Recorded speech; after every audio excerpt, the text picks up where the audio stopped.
தொடர்ந்து நம்முடைய பத்திரிகையாளர் ஜுபேர் இணைப்பில் இணைகிறார். வணக்கம் திரு ஜுபேர், இணைப்பில் இருந்தமைக்கு மிக்க நன்றி. எல்லா கட்சிகளும் பிரச்சாரம் பண்ணிட்டு இருக்காங்க, எந்த சிக்கலும் இல்லாமல். ஆனால் தாவேக்காவுக்கு மட்டும் தொடர்ந்து இந்த மாதிரி சிக்கல்கள் வந்துகிட்டே இருக்கு. பிரச்சாரம் பண்ண ஒழுங்கா அனுமதி தரமாட்டேங்கிறாங்க, நிறைய குற்றச்சாட்டுகள் அவங்க தரப்புல இருந்து அடுக்கிறாங்க. இன்னொரு பக்கம் ஒரு ப்ராப்பரா அவங்க விண்ணப்பிக்கல அப்படின்ற ஒரு பதில் இந்த பக்கம் இருந்து வருது. நீங்க எப்படி பாக்குறீங்க, இந்த சிக்கல்களுக்கு யார் காரணம்? சிக்கல்களுக்கு அவங்க தான் காரணம். அதாவது ஒரு ப்ராப்பராக ஒரு புரோட்டல் இருக்குது.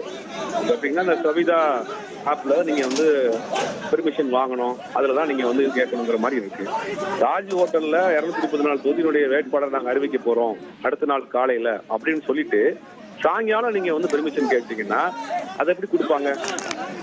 தேர்தல் தேதி அறிவிக்கப்பட்டதுக்கு பிறகு முழுவதுமாக தேர்தல் ஆணையத்தினுடைய கட்டுப்பாட்டில் போயிடும். தொடர்ந்து பேசலாம் சுபேர்.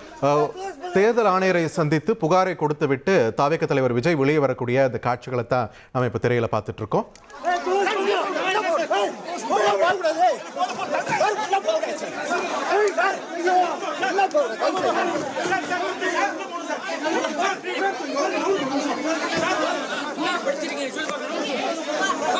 தொடர்ந்து பத்திரிகையாளர் ஜுபேர் அவர்களிடம் பேசலாம். Sorry for the interruption mister Zubair. தொடர்ந்து பேசலாம். இந்த சிக்கல்களில் வந்து ஏன் முறையா கண்காணிக்க ஒரு சரியான வழிகாட்டுதல் இல்லையா? இல்ல, இவங்கள்ட்ட அனுபவம் வாய்ந்த ஆட்கள் இல்ல, ஒரு சரியான எப்படி அணுகிறதுன்னு தெரியல. இப்ப திமுகவை சொல்லிக்கிட்டே இருக்கிறாரு. திமுக காபந்து அரசாங்கம் தான் இதை இடைஞ்சல் கொடுக்குது. காபந்து அரசாங்கம்ங்கிறதுக்கான மீனிங் அவருக்கு தெரியுமா என்னங்கிறது தெரியல.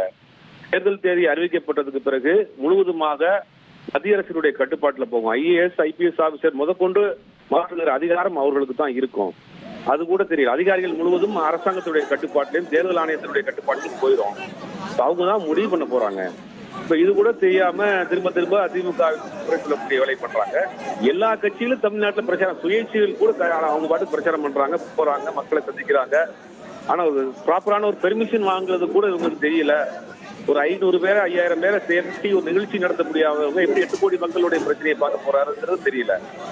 தேர்தல் ஆணையர் சம்பந்தமா தெளிவான ஒரு விளக்கத்தை கொடுத்துருக்காங்க. நீங்க 48 மணி நேரத்துக்கு முன்னாடி இந்த கவிதா போர்ட்டல்ல வந்து நீங்க வந்து அப்ளை பண்ணி உங்களுக்கான பெர்மிஷனை வாங்கிக்கங்கன்னு சொன்னதுக்கு பிறகும் கூட இவருக்கு முதல் நாள் இரவு தான் வாங்குறாங்க. இப்ப நாளைக்கு அனௌன்ஸ் பண்ண போறதாக சொல்றாங்க. அதுக்கு பெர்மிஷன் வாங்கியிருக்கிறாங்களா என்னங்கிறதும் தெரியல. அப்ப இவர்களோட ஒரு சரியான திட்டமிடல் இல்லாம குறைகளை மட்டும் அடுத்தவங்க சொல்லிட்டே இருக்கிறாங்க. இவங்க நடக்கக்கூடிய எல்லா சம்பவத்திற்கும் தான் பொறுப்பேற்க மாட்டேன், ஒரு சம்பவத்திற்கு பொறுப்பேற்று அதில் இருக்கக்கூடிய தவறுகளை சரி செஞ்சுட்டு அடுத்த பக்கம் நகர்ந்து போறதை விட்டுட்டு குறை சொல்றதுதான் அவங்களுடைய வேலையாக வச்சிருக்கிறாங்க. இப்ப இதுல சிக்கல் என்ன, நடைமுறை சிக்கல் இருக்கு, நம்மளிடம் ஏதோ தவறு இருக்கு, சரி செஞ்சுக்கணும்னு நினைக்காம அது குற்றம் தான் சொல்றாங்க. கரூர் சம்பவமா இருக்கட்டும், எல்லாத்துக்குமே என்ன பண்றாங்கன்னா ஆர்மேலியாவது பழைய தூக்கி போட்டு எஸ்கேப் ஆகிறதுக்கான வேலையை தான் பாக்குறாங்க. இப்ப இந்த சம்பவமும் அப்படித்தான் தெரியுது. எல்லா கட்சியும் தமிழ்நாட்டில் பிரச்சாரம் பண்ணிட்டு இருக்கு. இவங்களுக்கு மட்டும் ஏன் இவ்வளவு சிக்கல் வருது? அரசாங்கம் கவர்மெண்ட் வந்து மத்திய அரசினுடைய கட்டுப்பாட்டில் தான் இருக்கு. தேர்தல் தேதி அறிவிக்கப்பட்டு விட்டது. இது எல்லாமே வந்து ஒரு ப்ராப்பரான கையில ஒரு இது இல்லாம அனுபவம் வாய்ந்த ஆட்கள் இல்லாம பண்றாங்க. ஒருவேளை அந்த 234 தொகுதிகளுக்கும் வேட்பாளர் தேர்வுங்கிறது உங்களுக்கு டிலே ஆகுறதுனால இந்த மாதிரியான விஷயங்கள்லாம் டைவர்ட் பண்ணி விடுறாங்களா என்னங்கிறதும் தெரியல. மற்ற கட்சிகள் இருந்து ஒரு சின்ன வித்தியாசம் இந்த பக்கம் என்னன்னா, விஜய் அவர்கள் களத்துக்கு வந்தாலே ஒரு பெருமளவுல கூட்டம் திரண்டு வரதை பார்க்க முடியுது. ஸோ இந்த பெர்மிஷன் இதெல்லாம் வந்து ப்ராப்பரா கேதர் பண்ணா மட்டும்தான் அது சாத்தியம், ஒரு ஸ்மூத்தான ஒரு பிரச்சார பயணம் சாத்தியம்னும் போது அவங்களுக்கு அதெல்லாம் ஒரு தடையா தானே அவங்க இருக்குது. அதை மீறி தானே அவங்க களத்துக்கு வர வேண்டியதா இருக்கு. ஸோ ஒரு எக்ஸ்ட்ரா காஷியஸா இருக்காங்க, நம்ம பார்க்க முடியாதா? கண்டிப்பா பார்க்கணும். ஏன்னா ஏற்கனவே அவங்க போன இது வரைக்கும் 51 பேர் ஒரு நிகழ்ச்சியில இறந்திருக்கிறாங்க. அப்படிங்கும்போது கூடுதலான கண்காணிக்க வேண்டியது காவல்துறையினுடைய பொறுப்பு, தேர்தல் ஆணையத்தினுடைய பொறுப்பு. இப்ப பெரம்பூர்ல கேட்டிருக்காங்க, பெரம்பூர்ல 5000 பேர் அவங்க கூடுவான்னு சொல்றாங்க. அந்த இடம் சின்னதா இருக்கு, அந்த இடத்துல நெருக்கடி ஏற்படும், எதுவும் அசம்பாவிதம் ஏற்பட்டும் அவங்க அச்சப்படுறாங்க. தொடர்ந்து பத்திரிகையாளர் ஜுபேர் அவர்கள் கிட்ட பேசலாம். நீங்க முன்னாடி குறிப்பிட்ட மாதிரி திரு ஜுபேர், ஒரு மக்கள் நெருக்கம் அதிகமா இருக்கக்கூடிய பகுதிகள் சென்னையில பெரம்பூரும் அந்த மாதிரியான ஒரு பகுதி தான். அந்த இடத்துல விஜய் அவர்களோட சேர்ந்து அங்க தெருமுனை பிரச்சாரம் என்ற அளவுக்கு இவங்க ஒரு பிரச்சார வியூகம் வச்சா அது எந்த அளவுக்கு களத்துல சாத்தியம் நீங்க நினைக்கிறீங்க? அனதர் ஒரு ஃபியாஸ்கோ ஏற்பட்டுரும்னு ஒரு பயம் இருக்கும் இல்லையா? ஆப்வியஸ்லி அது பாதிப்பு, கட்சி நிர்வாகிகளுக்கும் பாதிப்பு, எல்லாருக்குமே அது பாதிப்பான இருக்கக்கூடிய விஷயம் தான். அதை இவங்க வந்து ரீகன்சிடர் பண்ணணும். ஒரு பொதுவான இடத்தில் ஒரு திடல் மாதிரியான இடத்துல இல்லாட்டி ஒரு இண்டோர் ஆடிட்டோரியத்திலேயோ அந்த மாதிரியான நிகழ்ச்சியில அவங்க மாத்தி அமைச்சுக்கணும். ஏன்னா இந்த மாதிரியான சிக்கல் அவங்களுக்கு இருக்கு அப்படிங்கும் போது அவங்க தானே மாத்திடணும். அதைத்தான் அவங்க செய்யணும். நீங்க உரிய பாதுகாப்பு கொடுங்கன்னு கேக்குறாங்க அவங்க. இல்ல பாதுகாப்பு கொடுக்குறாங்க. அதுக்காக வந்து ஒரு அளவுக்கு மேல கட்டுக்கடங்காம போறப்ப என்ன பண்ண முடியும்? இப்ப நீங்க ஒரு இண்டோர் ஆடிட்டோரியத்துல ஒரு அரங்க கூட்டமா நடத்திட்டு போயிருங்களேன். வெயில் காலமா வேற இருக்கு, சிக்கலாக இருக்கு. மற்ற கட்சியில போல உங்க கட்சியுடைய தொண்டர்கள் ஒரு கட்டுக்கோப்பாக இருக்க மாட்டேங்கிறாங்க. இதெல்லாம் பாக்குறோம்ல.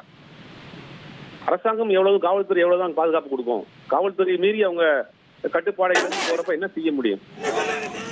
வேணும்னே இந்த மாதிரியான முட்டுக்கட்டைகள் போடப்படுதுன்னு அரசு மேல ஒரு குற்றச்சாட்டு முன் வச்சுக்கிட்டே இருக்காங்களே. பள்ளம் திடீர்னு தோண்டி இருக்காங்கன்னு சொல்லியிருக்காரு நேத்து. அது சம்பந்தமான விளக்கத்தை கார்பரேஷன் ரொம்ப தெளிவாக கொடுத்திருக்கிறாங்க. அந்த திடீர்னு ஒரு அடைப்பு ஏற்பட்டு சரி செஞ்சு.